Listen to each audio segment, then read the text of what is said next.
जनपद बाराबंकी में रसूलपुर के चेयरमैन के आवास पर क्षेत्र की समस्याओं को लेकर सभी सभासद चेयरमैन के पास पहुंचे और अपनी अपनी समस्याएं रखी। उन्होंने बताया कि क्षेत्र में कार्य पूरा नहीं हुआ है। वहीं पूर्व चेयरमैन रंजीत बहादुर श्रीवास्तव इस्तीफे के लिए तैयार हैं और इस मौके पर ताज बाबा राइन सभासद, फैसल मोहम्मद नईम सभासद, पंकज मिश्रा सभासद, प्रेम सभासद आदि लोग मौजूद रहे। सभी ने इसके लिए बाराबंकी जिलाधिकारी डॉक्टर आदर्श सिंह को जिम्मेदार ठहराया है। देखिए इस दौरान सभासदों ने क्या कुछ बताया, सुनिए जरा। बाराबंकी से तेज इंडिया 24 न्यूज़ के लिए सुहेल अहमद अंसारी की रिपोर्ट। आपका पूरा सुनना। मैं मोहम्मद नईम बिदरी पूर्वी वार्ड नंबर 19 से निर्दलीय प्रत्याशी के रूप में सभासद सदस्य निर्वाचित हुआ और नगर पालिका का सदस्य हुआ। बोर्ड के अंदर हम लोग सब लोग मिलकर अपने अपने क्षेत्र के विकास के लिए प्रस्ताव देते हैं अध्यक्ष महोदय को कि ये कार्य हमारे क्षेत्र में अति आवश्यक है और कराए जाए, और उन कार्यों को जब यहाँ से प्रस्ताव बनाकर अनुमोदन के लिए जिले स्तर पर भेजा जाता है तो जिले स्तर पर हमारे लोगों के कार्यों को प्राथमिकता न देकर जिलाधिकारी महोदय खुद अपने कार्यों को प्राथमिकता देते हैं।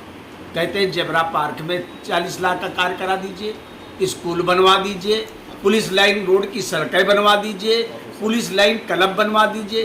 तो जब हम लोगों के प्रस्ताव जो भेज रहा हूँ उसे आप नज़रअंदाज कर रहे हैं तो हम लोगों का बोर्ड में बने रहने का औचित्य क्या है? हम लोगों को चाहिए कि हम लोग अपने घर पर त्याग पत्र देकर बैठे और अध्यक्ष महोदय अगर कार्य करा नहीं पा रहे हैं तो वो भी इस्तीफा देकर अपने घर बैठे। कम से कम जनता के प्रति जवाबदेही तो नहीं होगी, नहीं जनता हमारे कपड़े फाड़ देगी। जनता हमें वोट देती है, जवाबदेही जो है वो हमारे जनता के प्रति है, किसी अधिकारी के प्रति नहीं है कि हम अधिकारी को जवाब दें। और मैं यो महोदय से कहूँगा जो उन्होंने दिया है प्रस्ताव कि ये काम करके लेके आइए, मैं अधिशासी अधिकारी से कहूँगा कि पहले मेरी प्राथमिकता, मेरे प्रस्तावों की प्राथमिकता दी जाएगी, उसके बाद अन्यथा किसी आदमी की प्राथमिकता दी जाएगी, अन्यथा हम लोग त्याग पत्र दे देंगे।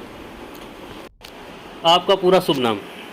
मोहम्मद ताज बाबा राइन, वार्ड नंबर 16 पूर्वी पीर पटावन से मैं सदस्य घोषित हूँ। ये जो चेयरमैन साहब के यहाँ आए हैं आप लोग, किस लिए आए हैं उसके पूरी दर्शकों को तफसील। चेयरमैन साहब से तो हम 4 महीने से रगड़ रहे हैं, बराबर दौड़ रहे हैं, गिड़गिड़ा रहे हैं कि हमारे वहाँ काम करा दीजिए। हम लोग बहुत परेशान हैं कि एक नाली के लिए तरस रहे हैं, 6 महीने से नाली खड़ंजा नहीं हो पा रहा है। न जाने इस सरकार, हमको बहुत खुशी होती है जिस दिन हम भले समाजवादी पार्टी से हम लोग ताल्लुक रखते हैं, मगर जब सरकार बनी तो पता चला कि ट्रिपल इंजन की सरकार है। ऊपर मोदी जी, नीचे योगी जी, बाराबंकी में चेयरमैन। हमारे वहाँ लोग लड्डू बांट रहे थे, हमने पूछा क्यों, ऐसा क्यों लड्डू बांट रहे हैं? उन्होंने कहा आप इस बार इतना विकास होगा, नीचे ऊपर सब सरकार भारतीय जनता पार्टी के लिए काम बहुत होगा। तो मैं भी बहुत आश्वस्त में था कि पीर पटावन के अंदर बहुत काम होगा, मगर उसके विपरीत हो रहा है। नगर पालिका में जितने भी प्रस्ताव दिए वो लटके हुए हैं, अटके हुए हैं और इधर उधर भड़के हुए हैं। 2 साल में कोरोना काल के रो रहे हैं और 3 साल से नगर पालिका में रो रहे हैं। ये हालात है हम लोगों के बने हुए हैं। जब हमारे काम नहीं होंगे हम कहाँ जाएंगे? मैं इसलिए सामूहिक इस्तीफा सभा सारे सदस्यों से राय मशुरा हो गया है, आपस में हो गई कि हम सब लोग इस्तीफा देंगे और हम अपने अध्यक्ष जी से चाहेंगे कि वो भी इस्तीफा दे दें। अकेले बोर्ड चलाने से कोई फायदा नहीं है। लोग आएंगे, जब सदन नहीं होगा तो अकेले क्या बोर्ड चलाने। इसलिए हम सबकी मांग है कि हम सब लोग इस्तीफा देंगे, अध्यक्ष महोदय इस्तीफा दे दें। भारतीय जनता पार्टी में बहुत कुछ देख लिया, अब देखने की बहुत ज़्यादा ज़रूरत नहीं है। हाँ चेयरमैन साहब, ये जो सारे सदस्य 29 के आए हैं, आप जो है इस्तीफे के लिए, आप इसके बारे में क्या कहना चाहते हैं? आप इस माहौल को देख करके क्या अंदाज़ा लगा रहे हैं? 12 बज गया है, पानी नहीं पीने दे रहे हैं। देखिए, सभासदों की जो पीड़ा है वो जायज़ है और इनकी हर बात को बड़ी गंभीरता से लेना चाहिए। मैंने आज इनकी बात को अपने शीर्ष नेतृत्व तक पहुंचाने का प्रयास किया है। हमने अपनी जिला प्रभारी से बात की, हमने अपने संगठन के शीर्ष नेताओं से बात की, सांसद से पहले बात कर चुका था, मंत्री जी से पहले बात कर चुका था। हम लोग माननीय मुख्यमंत्री जी का, योगी जी का समय लेने जा रहे हैं। केशव प्रसाद मौर्य जी समय दे रहे हैं, लेकिन हम लोग सीधे माननीय मुख्यमंत्री जी के पास जाना चाहते हैं। इन्हीं की पीड़ा को लेकर के, ये सत्य है, बिल्कुल सत्य है कि हमसे वो कार्य करा लिए गए जो हमारे अधिकार क्षेत्र में नहीं थे, जिसको कहते हैं बलात् काम कराना। जैसे ऑफिसर्स क्लब हो गया, पुलिस लाइन की सड़कें हो गई, पुलिस लाइन की लैट्रीन हो गई, हाईवे की पटरी हो गई। ठीक है, हमारे नगर क्षेत्र के अंदर है, हमारा विकास हुआ है, मैं मानता हूँ, पुलिस क्लब है, लेकिन इससे ज़रूरी सभासदों की, हमारी वार्डों की समस्याएं थी जिसने हमको जिता करके भिजाया है।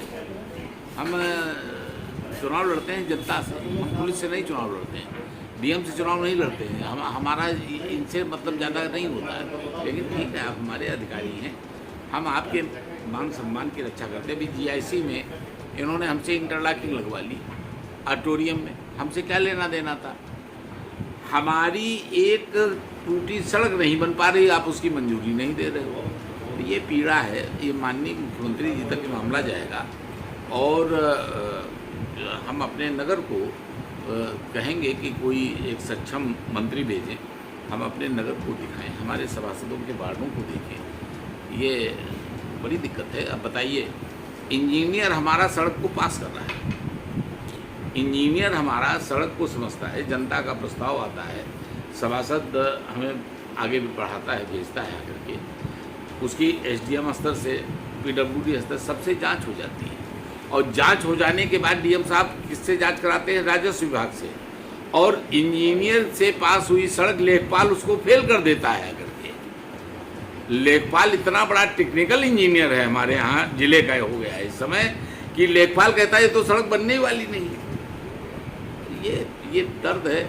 आखिर ये आक्रोश जब फूटेगा तो ये कहाँ जाएगा? यहाँ पर कोई पार्टी बंदी नहीं है, कोई यहाँ वो नहीं है। हमारे सारे सभासद हमारे सभासद हैं, मैं उनका चेयरमैन हूँ और मैं बगैर भेदभाव के मैंने काम किया है, आज भी कर रहा हूँ।